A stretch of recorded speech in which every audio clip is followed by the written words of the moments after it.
Tapos yung likod niyan lalagyan natin ng katulad ng ginawa natin dito ng para mapagapang from the ground naman ang ating mga philodendrons na climbing.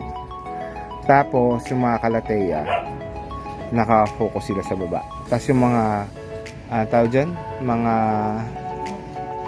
pero yung ibang calathea baka doon ilagay ko rin doon sa banda doon kasi nga yung rock na yun mawawala eh. Tatanggalin ko yung rock na yun. So let's see what's gonna happen, what I can do ngayong araw. So sinimulan ko ng pagtatanggal ng mga halaman galing doon sa lanay. Pinasok ko ang bird cage. Kinuha ko pa yung ibang cages na nilalagay ko dyan. May laman ng mga finches at yun muna ang ipinesta ko dyan. Yung malaking cage ay yun yung aking flight cage ng mga African lovebirds. Iisipan ko mabuti kung paano gagawin ko dito sa area na ito. Kasi technically, wala naman kailangan masyadong gawin. No. Pwedeng pag-isipan ng konti pa baka ko galawin. Kasi ito, pwedeng kong tanggalin na ito or iurong to dito or ilipat dito. Tapos ito iurong ko doon.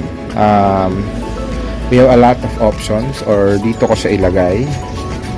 Yan kasi maliit lang yan. Kaso masyadong maganon, malapad, yung lalim. Baka kumain ng place dito. So, maraming pwedeng pag-isipan. Kasi dito plano ko na talaga is aayusin natin yung ano nito. So, yung mga taas, mga begonia, yung mga gitna, mga philodendrons. Pero galing na sila sa baba. Gagapangan na yung anong yan. So, kailangan ko munang gawin yung part na yan. Okay? Let's see. Kasi yung ating calatheas andito. So, dito, titingnan. Ito yung view niya. Ito, yung view from here, yung mga halaman galing doon, andito pa. So, hindi ko pa naayos. Ito, para lang streamline. Kaso, kailangan ko ng daan papunta dito sa mga ibon na ito. So, nag-iisipan ko ngayon kung itong part na ito ay lalagyan ko ulit ng halaman o ibon na lang. O yung mga ibon ay ilipat ko dito sa area na ito para dire-diretso yung mga ibon. Aalisin ko na tong anong tawag dito. Kaso yun nga lang, yung mga halaman na nandun sa ilalim na yan, mabubugbog na naman sa jebs. Ma-jebs sila eh. Ayun, nakita niyo ba yan? So, maraming isipin. Maraming isipin na pwedeng gawin. Kasi pwede ko rin naman silang, wala na akong pwedeng gawin. Unless, itong part na to sa baba, ang paglagyan ko ng ibon. Or doon sa baba. No? Doon no? Yung babang yun. Kasi pwede naman dahil kaya naman ng ng bakal. Or dun sa ibabaw, pwede rin. Kaso kailangan ko pang tumultong tuwing magpapakain. So maraming options. Okay?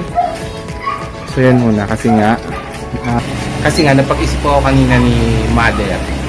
Sabi niya, alam mo, kasi nasilip niya nga yung lanay. So niya, alam mo, pwede mo lagay doon yung mga ibon mo na lang para naka-concentrate sila doon. So, naisipan ko yun, okay naman. Ganun ako eh, pagka may naisip ako maganda nga, oo nga no, maganda. Kino-consider ko yun, tapos ginagawa ko agad para mabilis. Ayan, ito na po tayo sa lanay. Kasi I said before, hindi na muna natin ito ginalaw itong side na ito. And, ayan, parang may kurtina. Napapasok ka sa bird area natin dito. Ayan. So, mukhang masaya naman sila so far. Sana magtuloy-tuloy. Hindi ko pa sila pinapakain. Kasi, ilang araw na silang, kahapon, buong araw pa silang nabulabog. So, baka mamayang gabi ko na lang sila pakainan. Okay? So, ayan. Yan ang ating new look for the lanay. So for now, yun nga, andito yung ating mga ibang plants.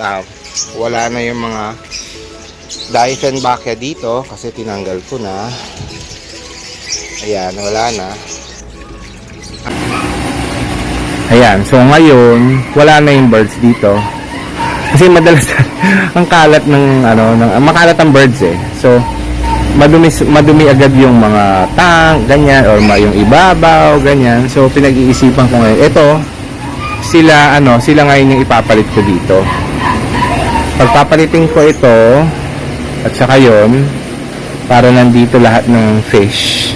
Tapos yun nga, siya parang naka-corner siya dito. Itong cage na ito. Na nakaharap dito. Tingnan natin kasi baka maano naman sila masyado sa araw dahil pag tutok yung araw dyan eh. So tingnan natin, baka lagyan ko sila ng konting bubong doon sa part na yun. Let's see, pero ito na ngayon, ayun na ngayon yung itsura naman ng part na ito. Yung marami doon, yung mga mas lalo yung mga Dieffenbachia, yun ang ilalagay ko sa banda rito. Pero pinag-iisipan ko ngayon kung itong lumang fountain ay papaganahin natin. Paano natin gagawin, you will see. Pero yun, unti-untiin natin, lilinisin muna natin ulit yan. Pero baka sa susunod na video na. Okay? So, I will be ending the video here. Sana nagustuhan mo ulit yung aking revision na dito sa aking gamit. Ganun naman lagi may naisip ka, balik ka agad, at hopeful ka na yung ginawa mong pagbabago ay magiging maayos din, no? So, this is Plant Tatay Barry of Antipolo saying, bye, Plant Kids!